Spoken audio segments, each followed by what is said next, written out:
Hello and welcome to the Potential Psychology Podcast. I'm your host, Ellen Jackson, and it's my mission to share the science of human behaviour in a practical, fun and inspiring way. In each podcast episode, I interview an expert from the fields of psychology, well-being, leadership, parenting or high performance.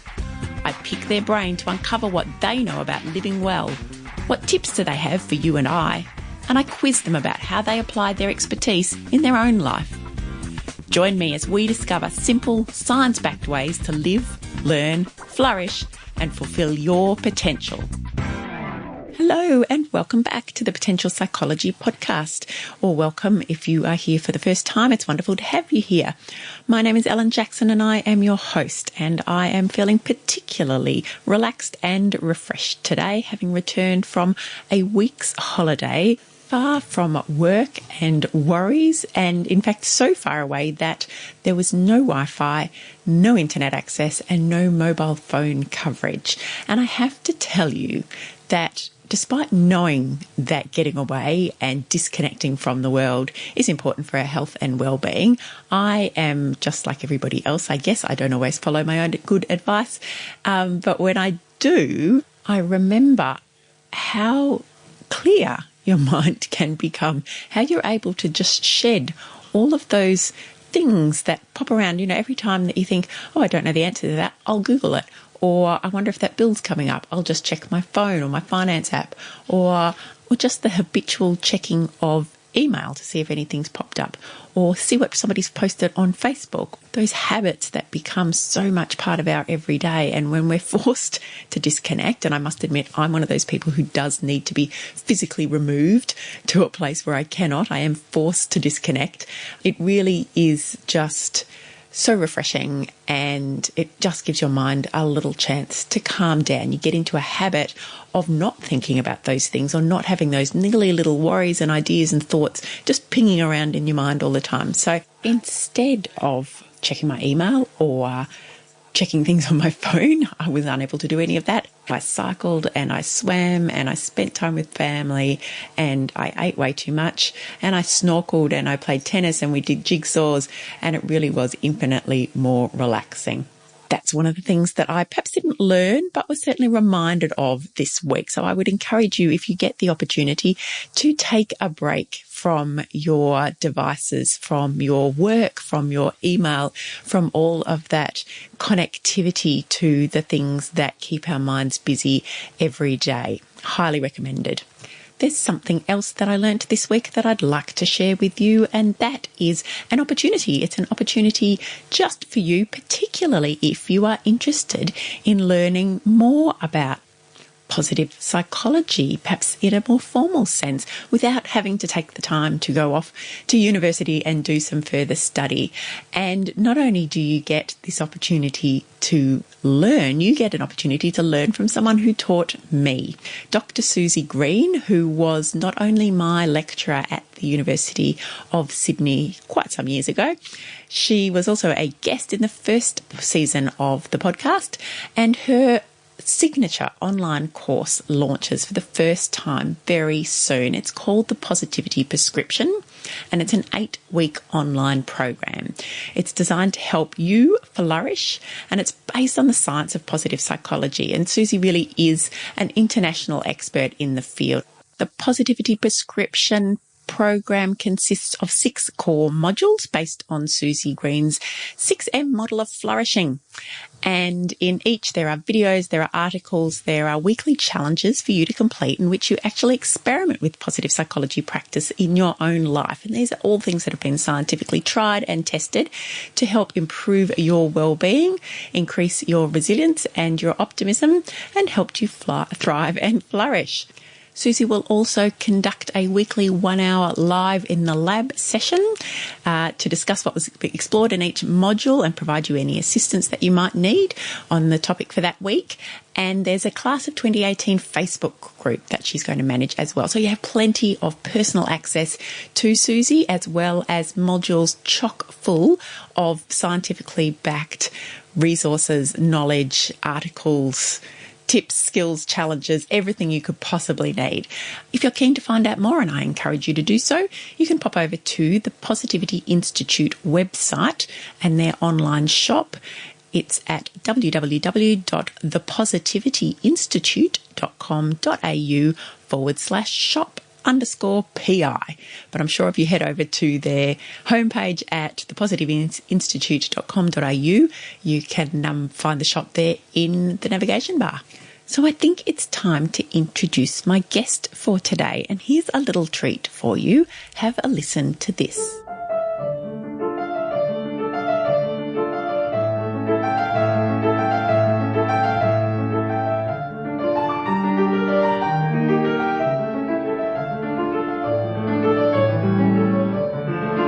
That is the beautiful playing of my guest today. Anastasia Hronis is a clinical psychologist, music teacher, concert pianist and performance coach. And Anastasia is based in Sydney, where she works as a clinical psychologist with children, adolescents and adults with a range of mental health concerns.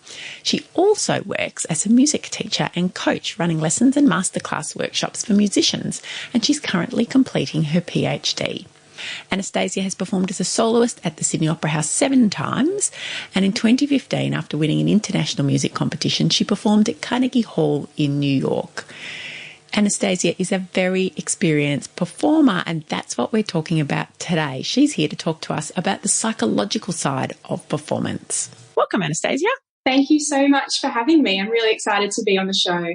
I'm excited to be able to talk to you about this because we seem to have a little performance theme going with the podcast. It wasn't necessarily planned this way. I'd like to say I had it planned. It wasn't necessarily planned this way, but I have been talking so far this season to experts in performance, particularly around sports and elite athletes. So to be able to speak to somebody from a performance perspective in an entirely different realm, in the realm of music, I think makes a really lovely addition to the series. So can I start by asking you, what has being a concert pianist and a psychologist taught you about performance? Yeah, it has actually taught me so much. I really enjoy sort of having a foot in both the music world and the psychology world and being able to bring the two of those together. And it was actually my music studies that inspired me to study psychology and go to university and pursue that, because I was really interested in the mechanisms of the mind and the brain and how we learn, how we commit information to memory, how we can practice certain tasks in different ways to become better at them and to eventually master them. And I think being a psychologist and a musician has really taught me a lot about those areas of how we can practice particular tasks to become better at them or more successful at them, how we can learn and the different sort of learning styles that people have, how we can work to remember information more effectively and more efficiently. But most of my interest there has been around learning and in the domain of performance, different ways in which we can learn. So I think this really applies to lots of different areas in life as well. If we have a particular task that we're struggling with, breaking it down into the smallest step, working on it consistently, dividing it into a small component so that we can really hone in on that particular section and work on it.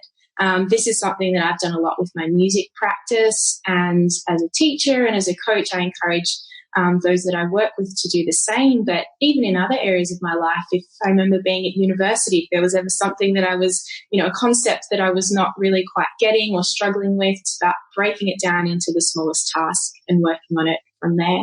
We see this in action because I watch your videos and your stories that you post on Instagram of you practicing, even though you are already a very accomplished pianist. Watching you actually has been fascinating for me, that process of just practicing the basic skills or having to practice and repractice a sequence so that you really get it to be as perfect as you want or need it to be. Absolutely. And working on something in a way which actually makes it harder than what you need it to be. So, for example, with a lot of my students, they know and they dread lessons where I make them play with their eyes closed, because my motto there is, well, if you can play it with your eyes closed, you can play it with your eyes open. And I think just in a lot of different ways, if we can become really good at doing a task in a way where it's actually harder than what we need it to be, then it makes doing it at the level that we need it to be a bit more effortless. There is a lovely quote, and it's not coming to mind, but I'll look it up, about that process, isn't it? You may remember it. It's something about practicing so that it's impossible to fail. Yeah, absolutely. Practicing so that we make it harder for ourselves to fail, practicing in a way where it's more difficult, so that then when we do what we actually are required to do, it seems easier. And where did you said that you got into psychology because of your music and because of this kind of thinking about how you learn and how you remember and how you develop the skills that you need to be able to perform. Where did your musical career start? Yeah, so I started learning the piano when I was 3 years old.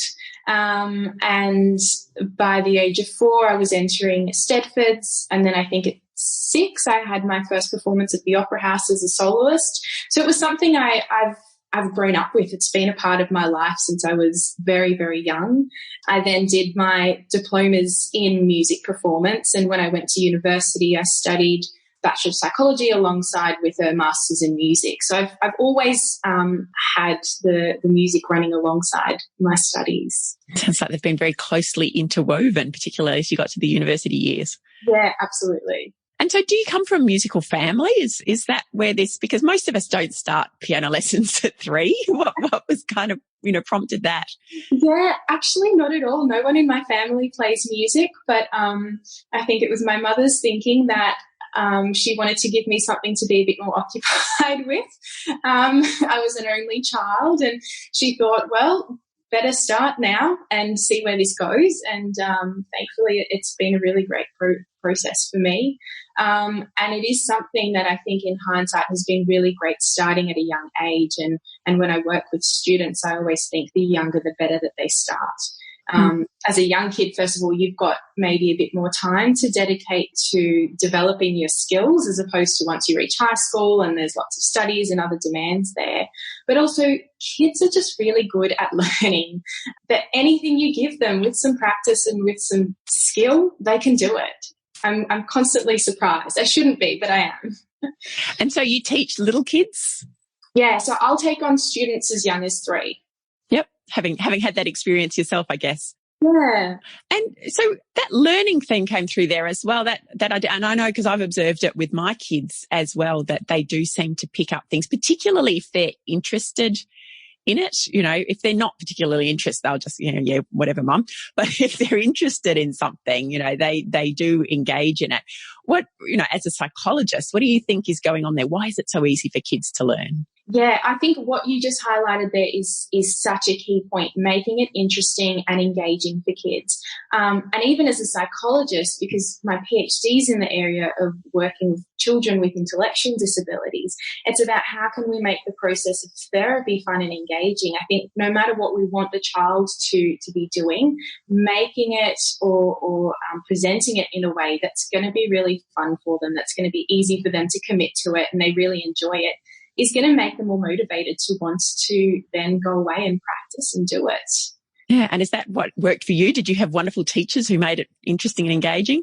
Yes, absolutely. I had the same teacher from 3 years old up all the way through my music career and finishing my diplomas. And I remember at one point when I was quite young, I was maybe 5 or 6 years old and getting a bit of bored of piano practice.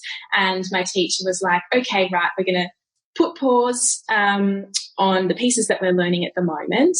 And what's your favourite Disney movie? Let's go and play some of the songs from the Disney movies that you like. So I remember learning A Whole New World from Aladdin. And that just kind of sparked my interest in it again, because it was, a way that was engaging and fun for me, and I really enjoyed it. Yeah, it's interesting that you say that. I was actually just listening to a podcast this morning, and the podcaster was interviewing a teacher, and they were talking about, teaching, and I think she's a school counsellor. I'll find the name of it and put it in the show notes.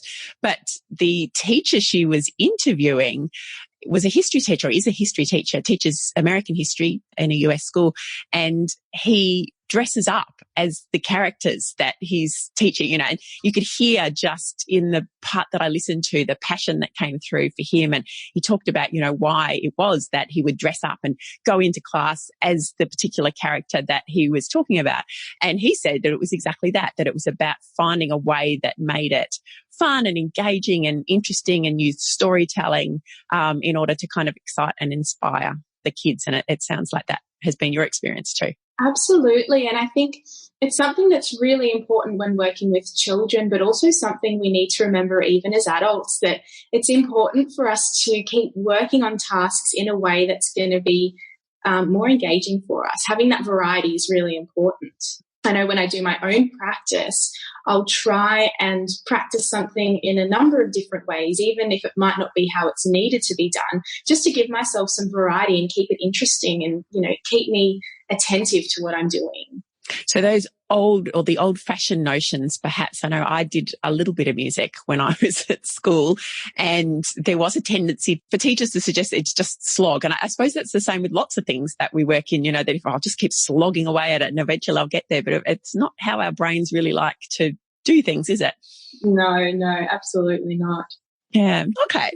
And for you, you've had all this experience as a performer from a very young age. I can't even imagine what it must be like to be a 6-year-old performing a solo at the Sydney Opera House. That's not something that most of us will do even at 46 or 56. So you've had a lot of experience. What is performance in your mind from a psychological point of view?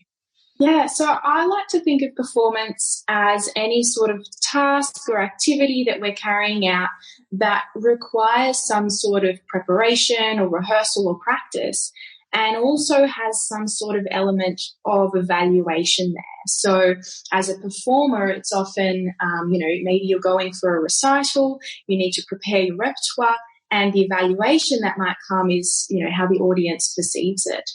The same also applies if you're sitting an exam, you're preparing your repertoire for the exam, but then at the end of that, you get some sort of mark.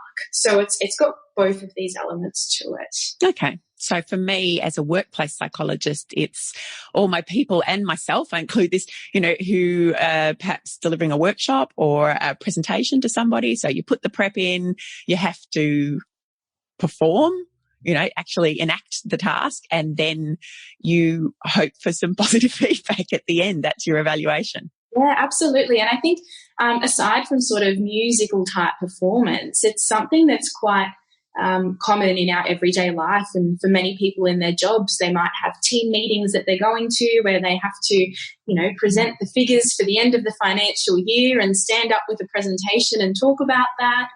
Or even in day-to-day life, you might be giving a speech for the best man at the wedding, or, lots of different scenarios where we do have to prepare something, and there is this sort of element of evaluation that comes from it.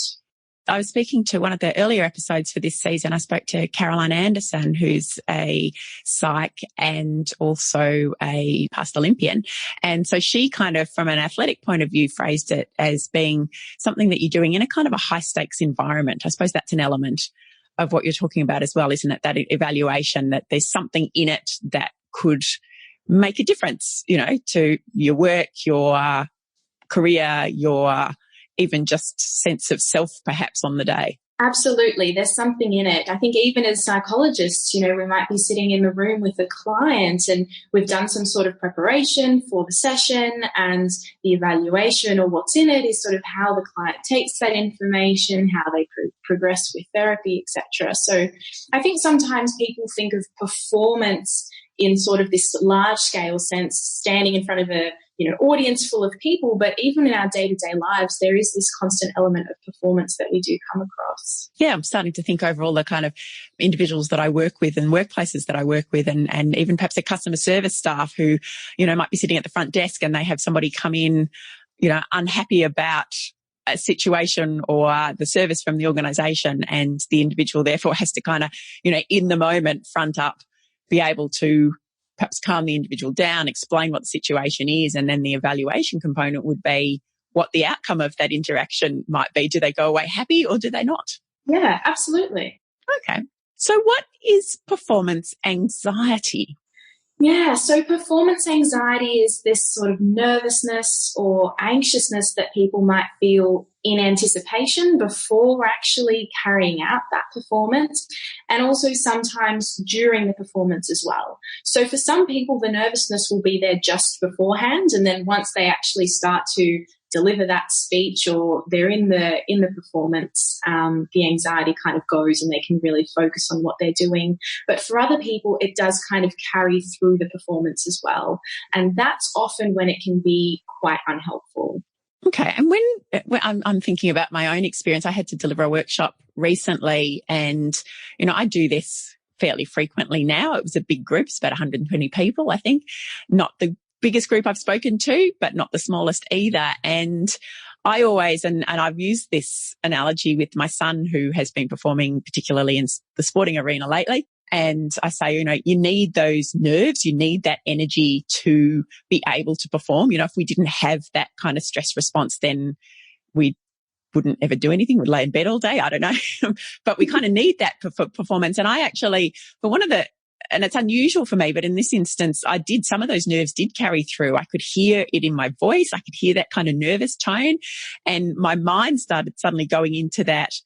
What's going on? Why am I still feeling this? Why am I still anxious? I should be into performance mode now. It did dissipate, but it was unusual for me. And are those the sorts of things that somebody who's struggling with performance anxiety might be feeling? Yes, absolutely. As you were saying, through the performance or through the presentation, if we start having these sort of more self-reflective thoughts where we're really quite internal in our processes rather than focusing on what's happening around us and maybe using some of those mindfulness type skills, that's when it can become quite problematic if we've just sort of got this internal dialogue that's not really helpful for us. And I absolutely love what you said about how nerves are actually a good thing and can really help us, because that's the first thing that I always work on with people. If I'm working with musicians or performers of any sort who do have this nervousness and anxiety, they might come in and say, I've got X presentation or performance coming up and I feel really nervous.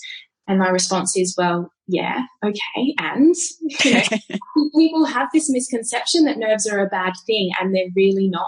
I encourage people to make friends with nerves. They're not a bad thing. If we kind of stop and reflect on why we feel nervous, we realize that, as with many emotions, they give us a message. And the message here is that what I'm about to do is actually really important to me. I care about what I'm about to do.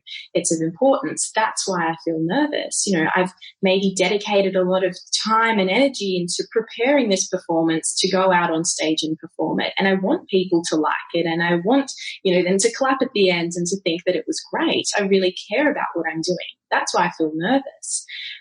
So I think the first step is to kind of make friends with nerves. Don't worry when they show up, but actually be like, well, yeah, of course I'm going to feel nervous. This is important to me. Yeah, I like that care factor piece. That's not something I've used with my son before, but it does make sense because he just had this huge weekend where he was participating in his interschool athletics and he wanted to get through to the next level, which is the regional in his 2 events.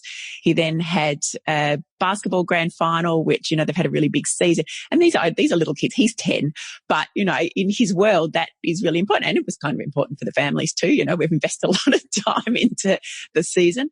And then he had a swim carnival in the afternoon and he had success last year and he wanted to be able to replicate this success this year.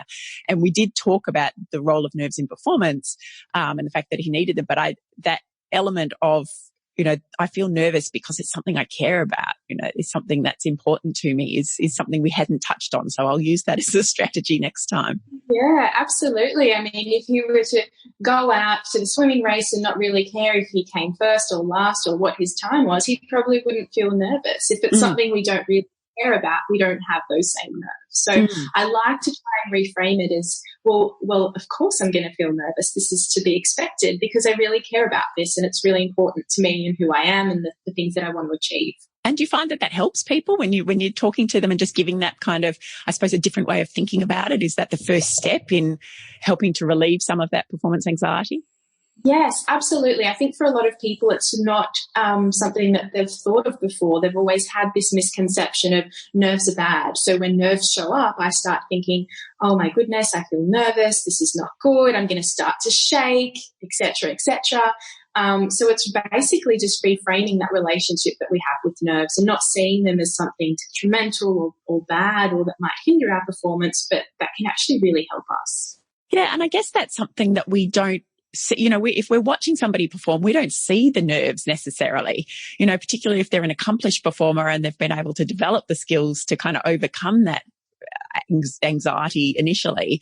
I know for me, I always, I watch a lot of TED Talks and I see these people get up and they just, they're able to speak so eloquently and so passionately about their topic and there's no notes and they do it all.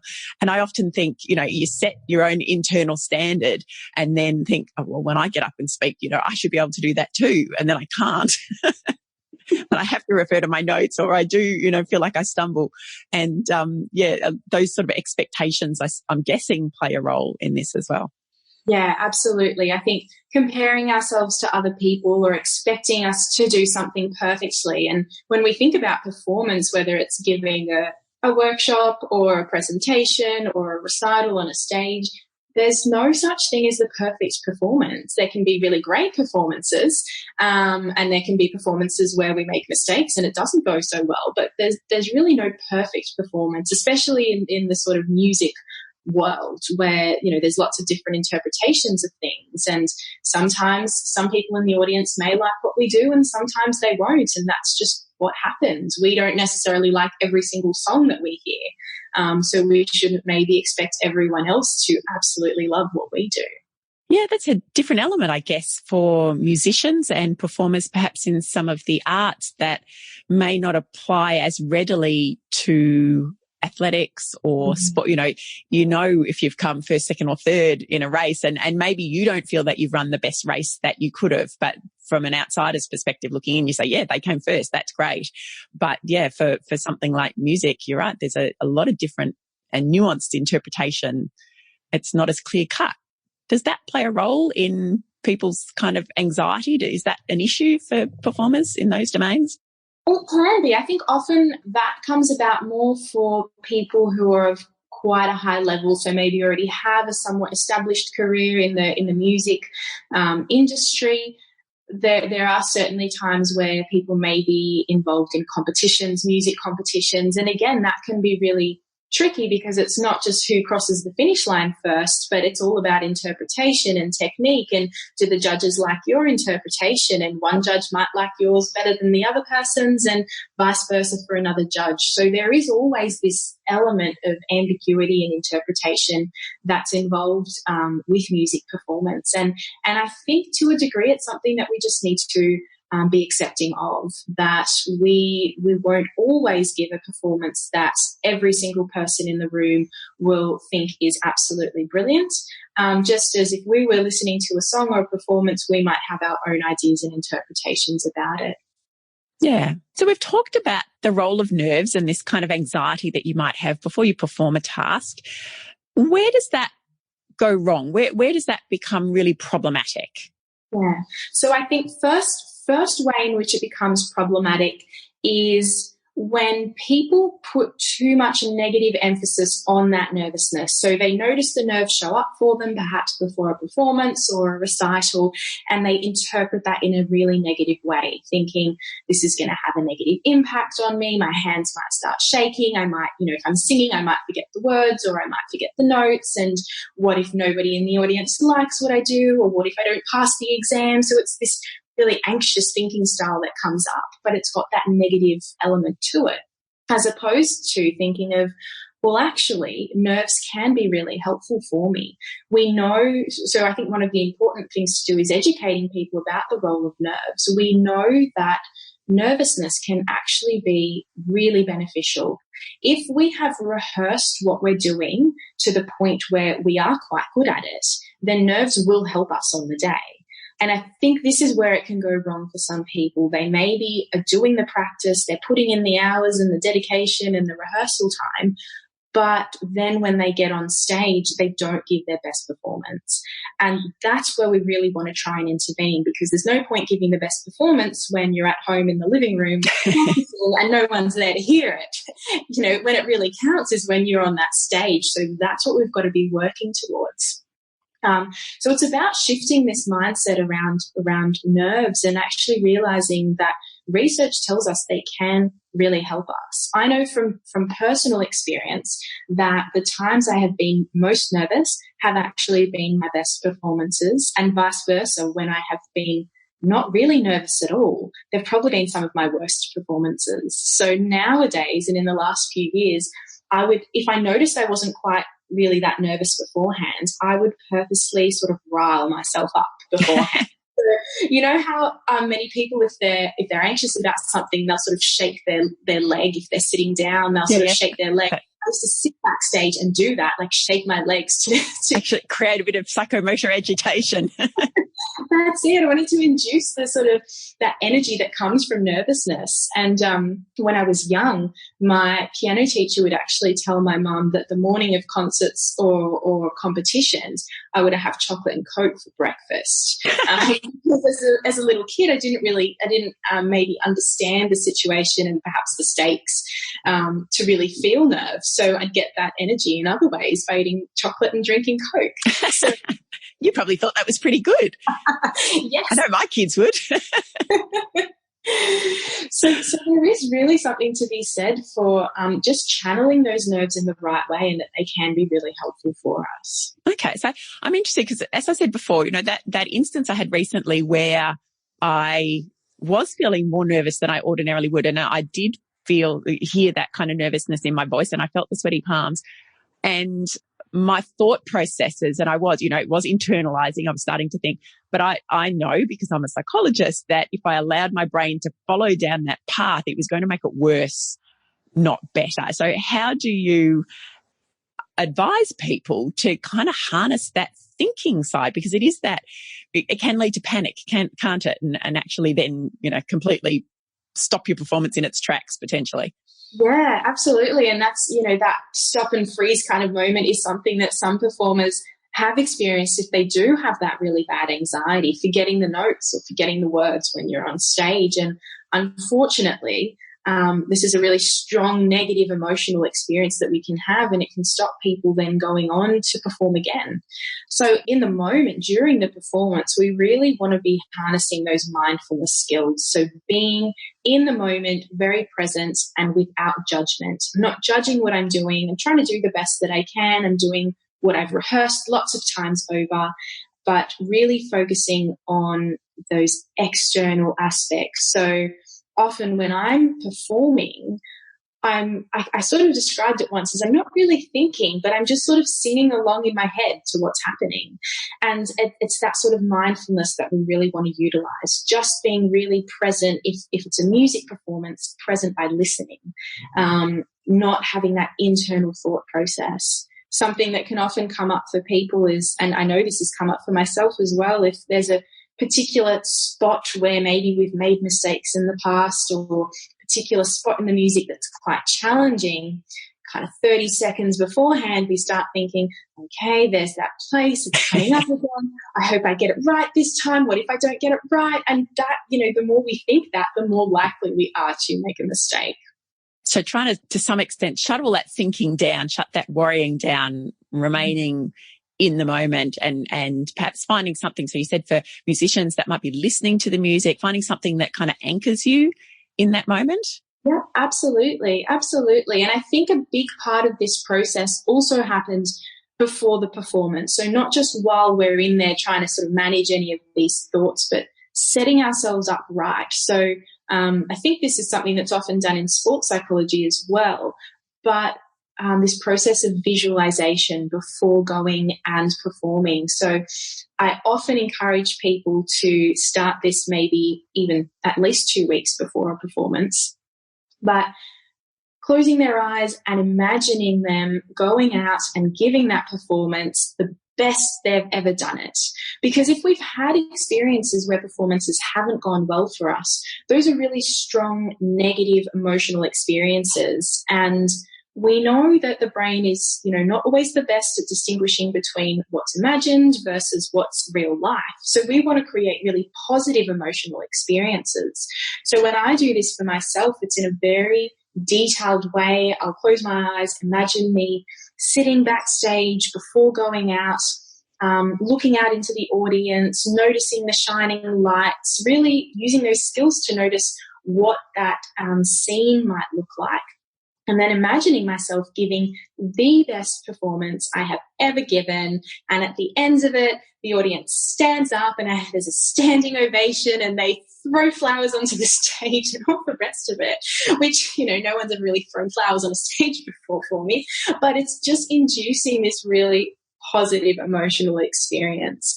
And that's really important because even by imagining some of these situations, we do get that slight nervousness that can come up for us. So all we're doing is teaching our brain to deal with it in a different way.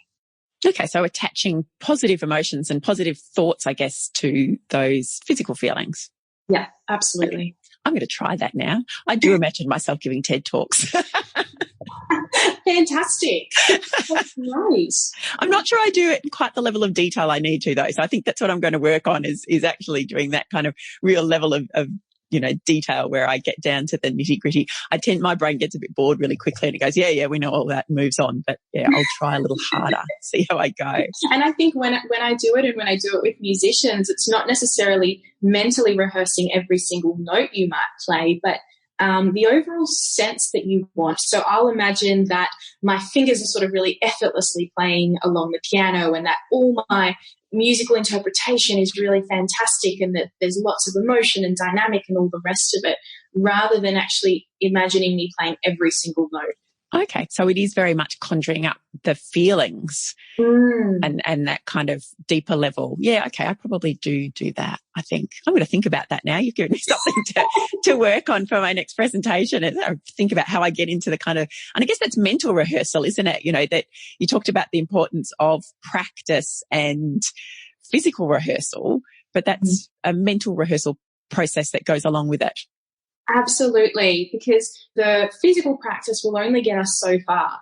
And if mentally we're not prepared for what we're about to do, we run the risk of not giving that best performance or not reaching our potential in the way that we could. So it's something that I think, particularly for musicians, I've come across. It's not really something that is discussed or taught, which is this mental preparation and how to be ready for those performances and how to harness those nerves and the emotions that we have so that we are giving our best performance. There's a lot of focus on the practical side of practicing, but maybe not the mental rehearsal that we do sometimes need.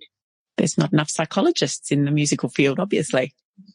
That's your niche. So, Anastasia, you do this performance coaching. This is part of a role that you play for other performers and a service that you provide as a psychologist. Can you tell us, I think you've probably, give us some great descriptions of what that's like, but is there any other components to it that you provide to people?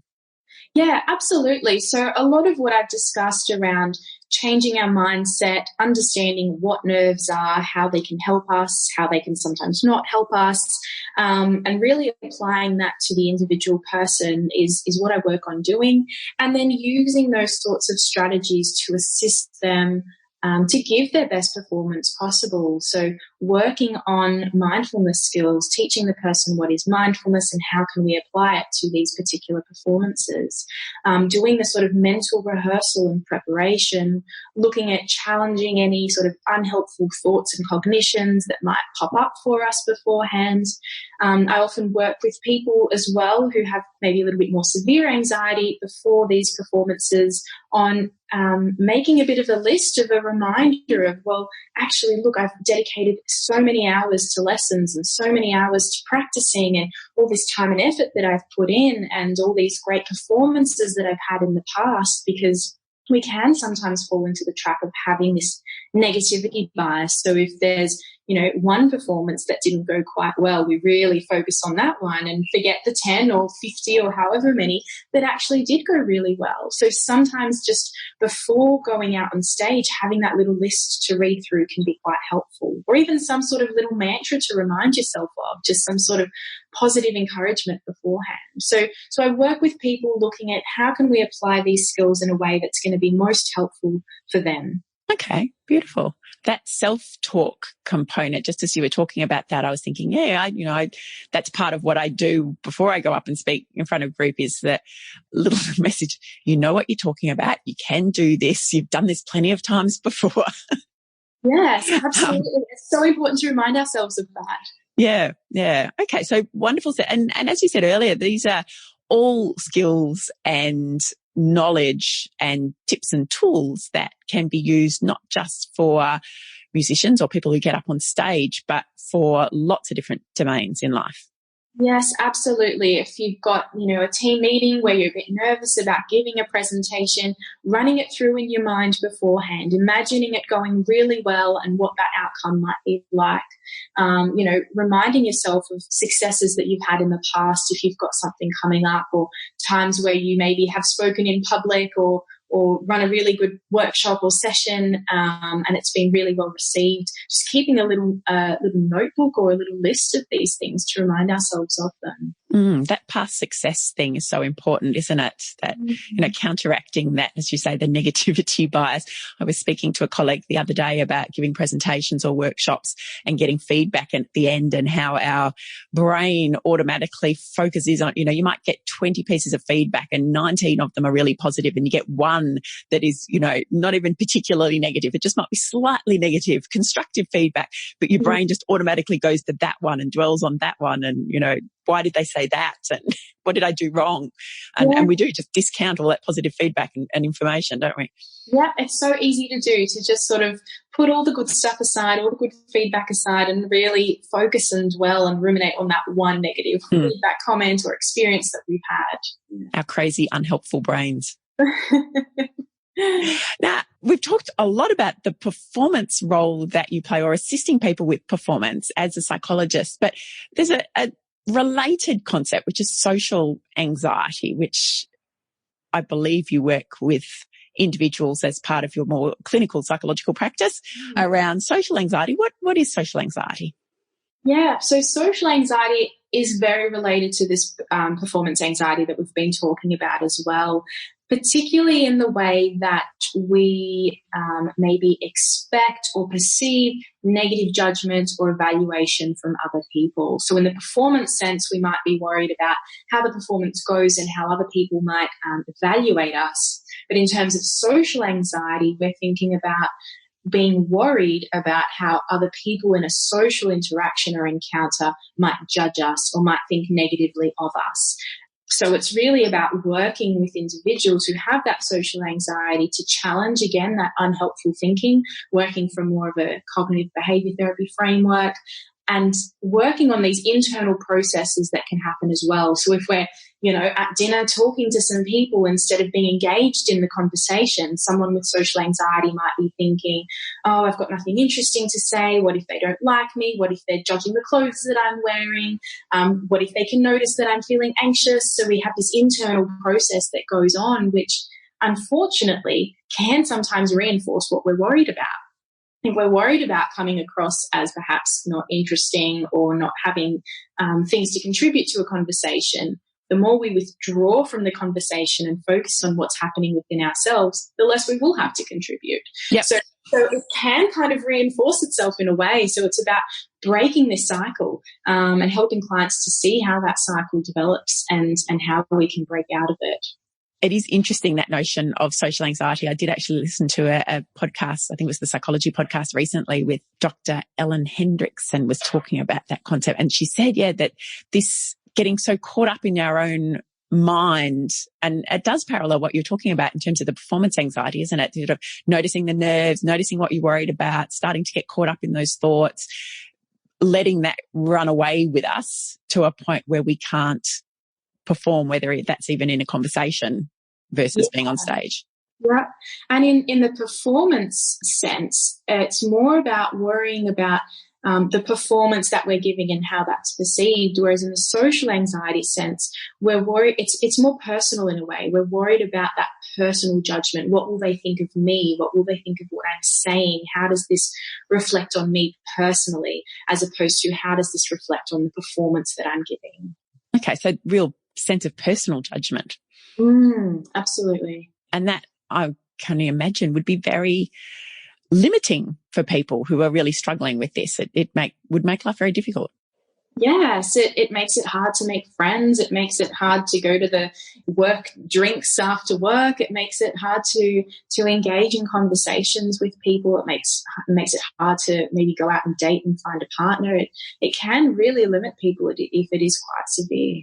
Okay. And so what are your tips and suggestions? Because I think we probably all experience at least mild elements of that social anxiety, particularly perhaps if we're in an environment where we're not comfortable, or it's new, or we don't know the people so well, or it's very important. I guess that evaluation is, I need to make a good impression here. If I'm at a networking event, for example, what are the tips and strategies that you recommend to people to be able to deal with those thoughts and feelings? Yeah, absolutely. So if it's in a milder sense, either trying to use some sort of mindfulness skills and just be in the present moment and really engage with what's going on around us, or trying to sort of challenge some of that thinking that can come up for us. Sometimes that can be a little bit more difficult to do if we haven't sort of sat down and worked it through with a psychologist. But a lot of the times where we're assuming we know what the other person might be thinking, when in actual fact we can't really know what the other person's thinking unless they say it to us. So we make these unhelpful assumptions. Being able to pick up on when we're doing this is really important, and being able to remind ourselves, well, hey, I'm just thinking that. I think that person's judging me, or I think they might think something negative about me, but I don't actually know that for a fact. For all I know, they could be thinking something really positive. So being able to pick up on our thoughts and our thought processes, and really challenging, firstly, whether they're true, and secondly, whether they're helpful for us. Is this actually helping me achieve my goals in this situation? If I'm at a networking event, I want to try and make a good impression and interact with people and maybe collaborate on some things in the future. So by me thinking that they're all judging me, that's not helping me work towards my goal. So really picking up on those thought patterns and working with those, trying to be as flexible as we can with those. And I think that's something, and I know I've spoken to a couple of other people on the podcast about that notion that we have all these thoughts that run through our mind that can help us or they can hinder us. Yeah. And the fact that I don't think we talk often enough about that, it has such an impact on our experience of the world and our ability to do the things that we want to do. If we have a little kind of monologue going on in our mind that says, oh no, you're doing that wrong, or that person thinks this about you, that will instantly have an impact on the way we feel and therefore the way we behave. But being able to be conscious of those thoughts and to intervene before they start to impact our behaviour in an unhelpful way is so critical, isn't it? Yes, it's this idea that we don't have to believe everything that our mind tells us or everything that we think. Not everything we think is true. It's not always fact. So we don't need to buy into it and believe it. Yeah, we do have an imperfect mind. Anastasia, look, I've really enjoyed. I've picked up so many tips from you about my own performance, and also, as a parent talking to my kids when they're required to perform, because I think that is something that actually, I've even noticed has changed with education since I was a kid. It was a long time ago that, with our primary school, the kids are expected to get up and perform in front of the school. They get up and give little speeches. They get up and do class events where they, show off their singing or their dancing. I think there's probably maybe more expectation that we'd be able to perform, which I think is a wonderful skill for kids to be able to learn. But as a parent, being able to guide them through that if they are anxious and worried about it, I think there's some great tips that you've provided me to be able to help my kids with that. If people want to learn more about you and your performance coaching and indeed your music, where will they find you? Yes, so I have a website which they can visit, which is www.anastasiahronis.com.au. And in terms of the music sort of consultations and coaching that I do for performers, I do a lot of online sessions as well through Skype and Zoom, etc. So I work with people all around Australia and sometimes around the world as well, which is really nice and exciting, especially for me. So I can be reached through my website. In terms of music as well, a lot of that is through social media, where I often put up tips and performance strategies and practice techniques and things like that through Instagram, which is, again, Anastasia Hronis. Wonderful. And yes, I do watch and I listen. I always have to put the sound up. So, Anastasia's playing. I'm going to listen in. So yeah, look, anyone who even wants to appreciate beautiful music, that's a great place to find you and to listen in. And I will put all of the details of your website and your social links in the show notes for this episode. Thank you again for all of the insights you've given us. I really enjoyed it, and I'm sure, quite confident, that all my lovely listeners out there are going to be able to pick up on some tips and strategies that they can use in terms of their everyday performance. Great. Thank you so much for having me. It's been really wonderful talking to you about this. Thank you very much. Hey, thanks for listening, you fabulous person you. You are the reason that I make these podcasts, so I hope that you have walked away from this episode with some tips that you can use for upping your performance game. If you're listening via the Radio Public app today, thank you. An extra thank you for you. If you're not and you'd like to support the podcast further, listening via the Radio Public app sends a few shekels my way, and that helps to keep us on the air. You'll find a link to download the app in the podcast page of the Potential Psychology website. And while you're there, please take a look at the newly launched Potential Psychology store. I've filled it with resources designed to help you live, learn and flourish and fulfill your potential. You'll find my new ebook, The Positive Parenting Toolkit, a suite of discovery tests to enhance your self-awareness and make decisions easier. And you'll find 2 of my goal coaching programs, the short Stop Stalling 5-Step Goal Coaching Challenge and my fully fledged email coaching program, in which we interact weekly online over email to get you from where you are now to where you want to be, wherever that may be.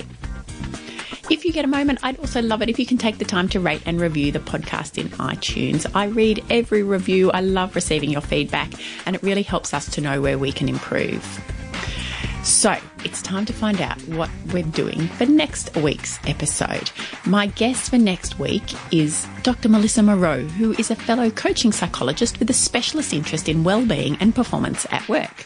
Melissa will be talking to us about our psychological needs in the workplace and how to best manage ourselves and our stress levels to avoid burnout.